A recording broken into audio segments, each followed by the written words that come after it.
কি বলবেন নির্বাচনী প্রচারে বাড়ি বাড়ি যাচ্ছেন?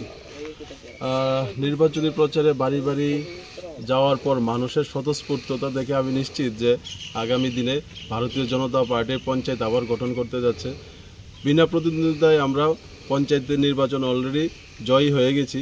এখন আমাদের জেলা পরিষদের প্রার্থীর বামফ্রন্ট দিয়েছে নামকে বাঁচতে, তো ওই নির্বাচনেও আমি বিপুল ভোটের ব্যবধানে জয় লাভ করব এবং মানুষের যে স্বতঃস্ফূর্ততা, মানুষের যে উচ্ছ্বাস ভারতীয় জনতা পার্টির প্রতি, তা দেখে আমি নিশ্চিত যে বিরোধী শূন্য আবার জেলা পরিষদ হতে যাচ্ছে। আসার পরে কি কি কাজ থাকবে? দেখুন, ভারত সরকার এবং দেশের যশস্বী প্রধানমন্ত্রী গরিব কল্যাণ যোজনায় যে কাজগুলো করছে গ্রামীণ এলাকার মানুষের জন্য, তা মানুষ অত্যন্ত খুশি।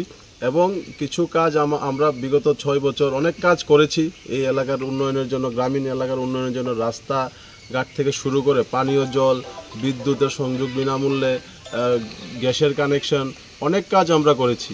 তো আগামী দিনেও যে কাজগুলো আমাদের বাকি রয়ে গেছে সেই কাজগুলো আমরা মানুষের স্বার্থে করব। আপনার নামটা? আমার নাম উত্তম দাস, আমি পশ্চিম ত্রিপুরা জেলা পরিষদ আসনের 17 নং আসন থেকে ভারতীয় জনতা পার্টির প্রার্থী।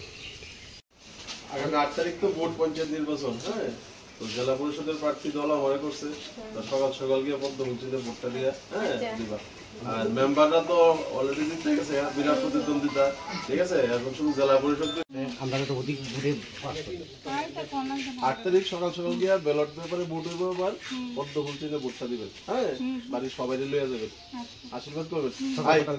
পঞ্চায়েতে বিজেপি মনোনীত প্রার্থী উত্তম দাসকে বিপুল ভোটে জয় করুন। এবার ভোটে জয়ের মালা পরবে কে?